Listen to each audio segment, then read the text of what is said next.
be educated, but I'm so frustrated. Hello to my loneliness. I guess that ignorance is bliss. Take me back to before I knew. Rewind, take it out of cue. Innocence can be a young man's game. Signed up for the hall of shame. I wish I knew how much I miss not knowing that we're all screwed. When we play our roles and ignore the problems.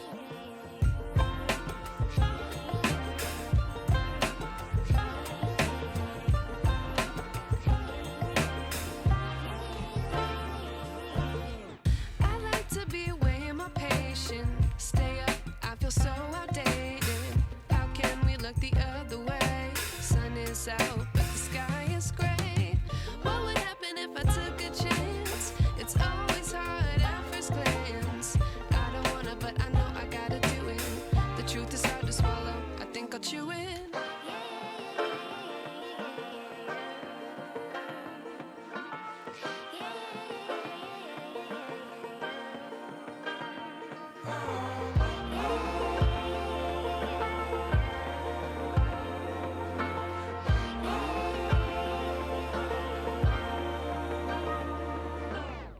I wish I knew how much I miss not knowing that we're all screwed. When we play our roles and ignore the problems. I wish I knew. What we're gonna do today is we're gonna compare the 2022 Hobie Outback, which is the orange one, with a 2022 Hobie Compass. All right, guys, I have been guiding out of these kayaks now for 3 years. So these are kayaks that I use to take people out fishing in my fleet. So these are not just showroom kayaks. I use these daily, weekly. We've done over almost 300 trips between both of these kayaks in the last 3 years. So we've definitely put them to use. We've definitely broken some stuff, but we're going to talk about the goods and the bads of the Outback versus the Compass. All right, so here we go. Outback versus Compass, head to head right here. From the front, we've added keel guards, and we have bought another keel guard for that. So same here, same handle in the front, nothing different here. As we move to the front, when you buy the Compass originally, it will not have the circle hatch in the front. We have upgraded to this rectangular hatch in the middle and moved the circle hatch here to the front, which gives us some more space now here, okay, especially down there. The Hobie Outback comes with the hatch already in there, so you already have the space. It doesn't come with the liner, but I wouldn't get the liner because you get to put more stuff in there without the liner. All right, now we get to where the biggest part. I think the Outback has the advantage, and it's the money area.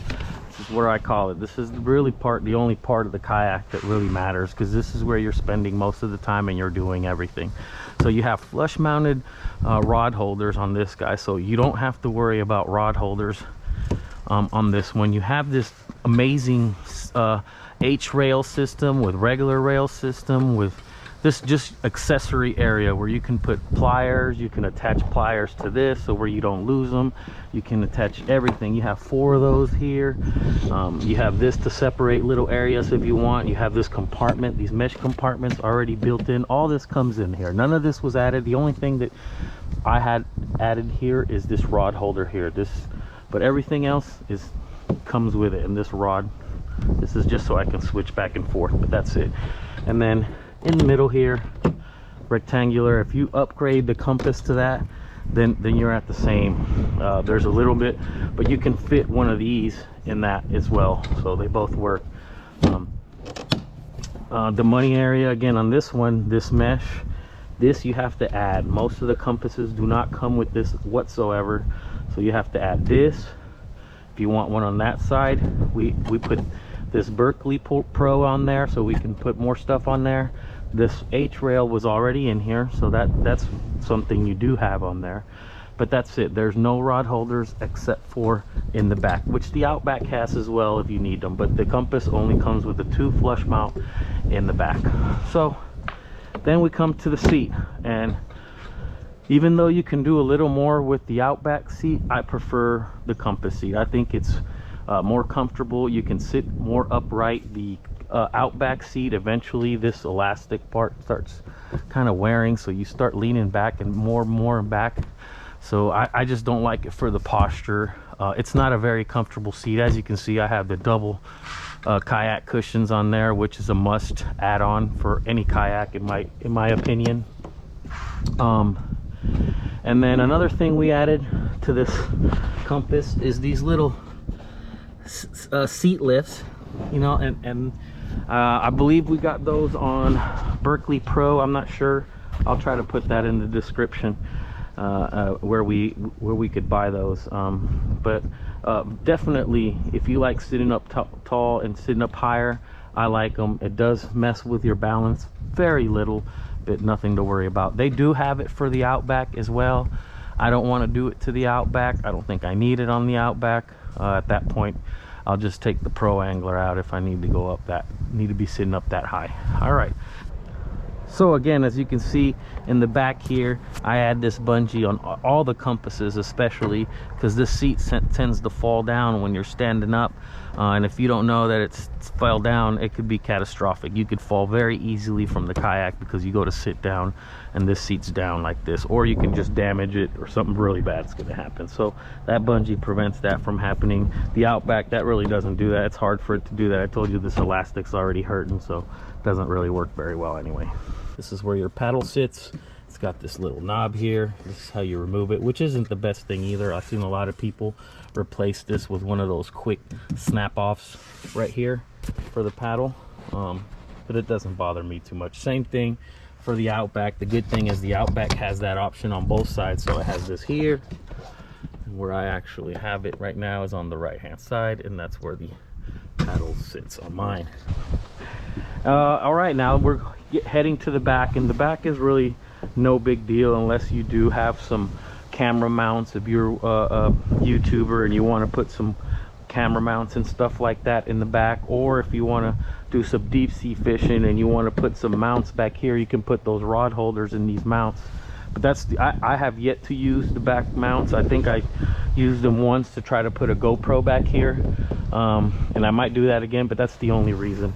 Same thing over here. It's a little smaller, but you can put the same amount of stuff pretty much on there.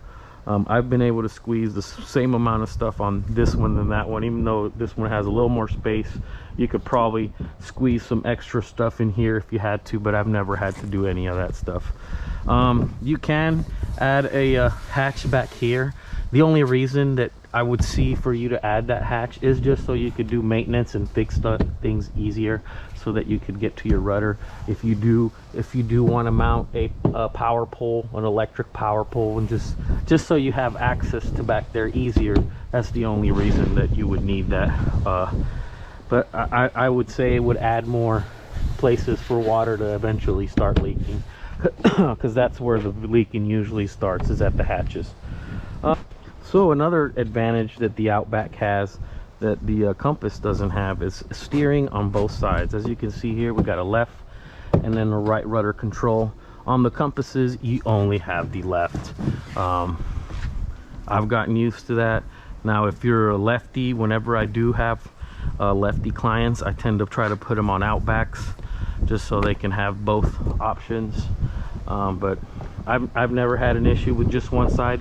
The good thing is that if one of the lines do break on the Outback when you're in the water, the other one will still work. That's happened to me before. All right, so another thing, so you can see, this one is the Yak gear, or the Yak Attack anchor trolley, and over here we have the Hobie anchor trolley. What I can tell you is that I've tried both.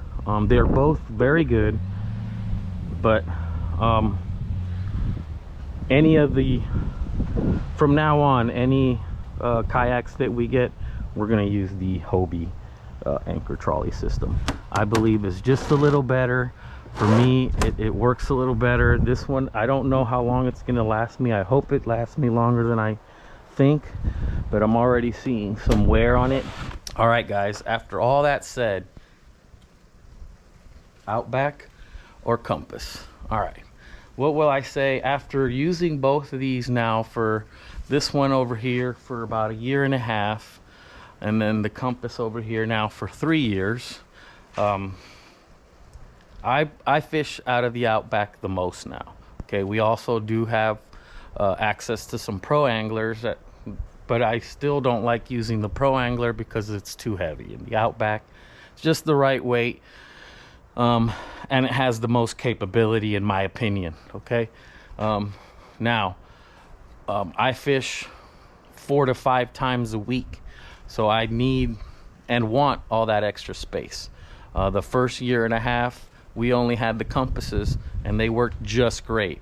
I just had to get more accessories for it. The price difference that you will save from the Compass to the Outback, if that is your concern, you end up having to match that with all the accessories between a rod holder, if you want the netting, if you want more space, which you're going to eventually want all of those things if you're serious about fishing, or you plan on keeping this thing a long time. So if you know you're going to be heavily fishing, and fishing is your #1 priority, go with the Outback.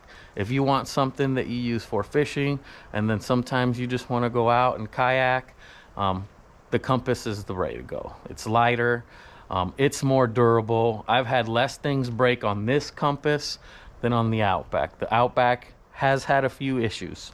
If you guys have questions about the issues on each one of them, let me know. I'm not going to sit here and bash them, but they are saltwater boats, so things are going to break. All right, so durability, the Compass wins 100%. I've had less things break on the Compass than on the Outback.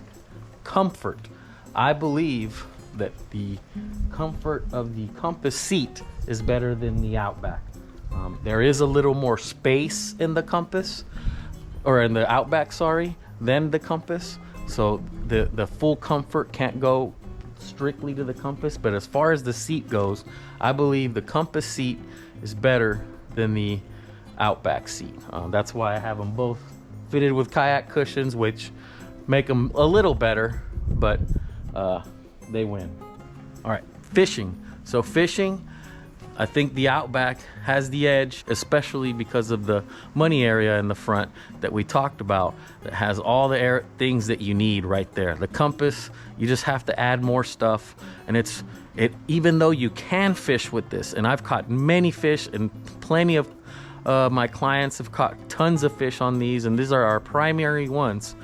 I think the edge goes to the Outback. If you're just going to buy one for yourself and you're going to be fishing a lot, the Outback is the one I would go. Now, I've had issues with it, so you have to be willing to be either someone that knows how to fix it or have the money to get it fixed all the time. Now, the Compass has less chance of things breaking. It is the least amount of repair that we've had to do, and it's cost us the least in getting stuff fixed on it. So the Compass wins in durability. How about paddling? When you do have to paddle one of these two, they're both good for that, but the Compass has the edge. If you have to paddle, the Compass has the edge.